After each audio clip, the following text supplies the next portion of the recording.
Ouais l'équipe, salut à tous, j'espère que vous allez bien. Il reste encore quelques secondes dans ce match comptant pour les 16e de finale de Coupe de France entre le Stade Brestois et le Paris Saint-Germain. 0-3 pour les Parisiens et la qualification pour les 8e de finale. Alors oui, nous sommes les tenants du titre de cette compétition. Alors même si la Coupe de France, je ne la mets pas au même niveau, bien évidemment, que la Ligue des Champions puis le championnat. Mais vu que nous sommes tenants du titre et recordman de cette compétition, c'est important hein, de jouer cette Coupe de France à fond et d'aller jusqu'au bout pour conserver ce trophée. Donc le match vient de se terminer, un match abouti de la part de nos Parisiens, un match plutôt bien géré. On a évité les blessures, et c'est ce qui était très important pour ce match, car rappelez-vous, Neymar s'était blessé au tour précédent de cette compétition, donc pas de blessure pour ce match. Invincibilité pour Rico, qui a fait un très bon match, car malgré tout, hein, malgré cette victoire 0-3, je tiens à féliciter les Brestois qui ont fait un bon match.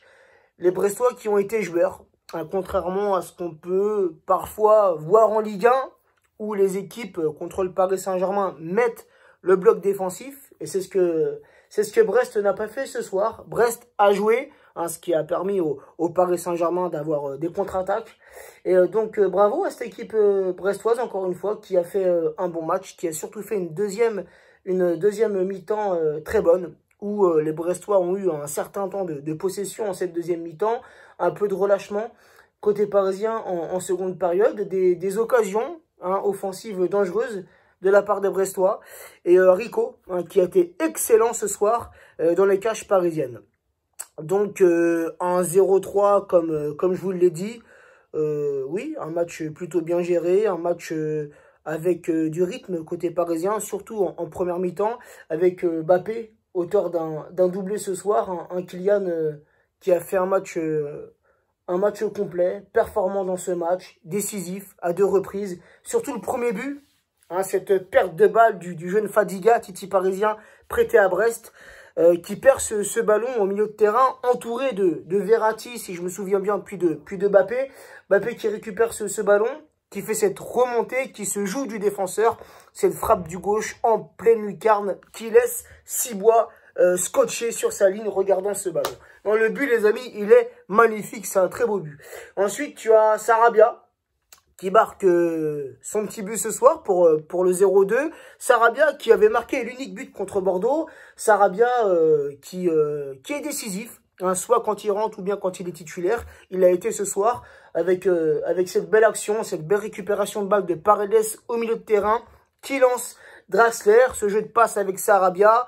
Draxler qui est un petit peu déséquilibré, mais qui reste en équilibre, qui passe ce ballon à Sarabia pour le 2-0.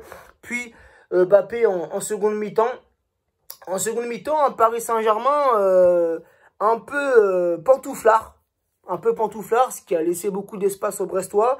Et Mbappé qui a inscrit ce troisième but, un peu, comment dire, ce centre, hein, ce centre de Di Maria, qui est rentré en seconde mi-temps, une bonne rentrée de Di Maria.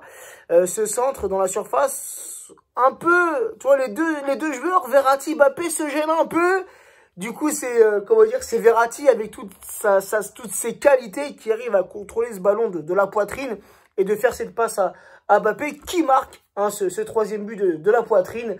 Donc 0-3, match abouti encore une fois et Fadiga qui est comment dire félicité par ses coéquipiers du Paris Saint-Germain. Un bon match de Fadiga, un Titi parisien qui a vraiment des qualités, et Romain Lefebvre aussi.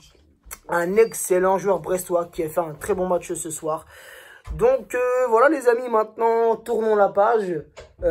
Focus sur mercredi.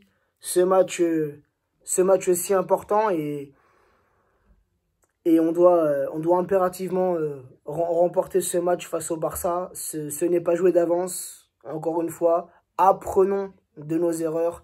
Apprenons de ce qui nous est arrivé dans le passé. Ça nous est arrivé par 2 fois, donc contre le Barça, puis aussi contre Manchester United, où on s'était imposé au match aller, puis Puis on s'était fait piéger au match retour. Donc, on va pas trop s'emballer. On va pas trop parler en avance. Mais je suis confiant. L'équipe tourne bien. On va récupérer des joueurs, hein, notamment Neymar qui devrait faire son retour dans l'effectif parisien. On a eu Di Maria qui était de retour ce soir. Verratti, donc des joueurs importants qui vont être présents pour mercredi. Donc, personnellement, je suis confiant, les amis, et j'attends vraiment ce match avec la plus grande des impatiences. Donc voilà, il n'y a pas plus de choses à dire sur ce match de Coupe de France. Un match sérieux. Et j'ai aimé le sérieux de nos joueurs. Des joueurs parisiens qui ont mis, du rythme dans ce match, qui ont mis de l'intensité sur les joueurs brestois. Donc voilà les amis, sur ce, prenez soin de vous, prenez soin des vôtres et à très vite. Ciao la team.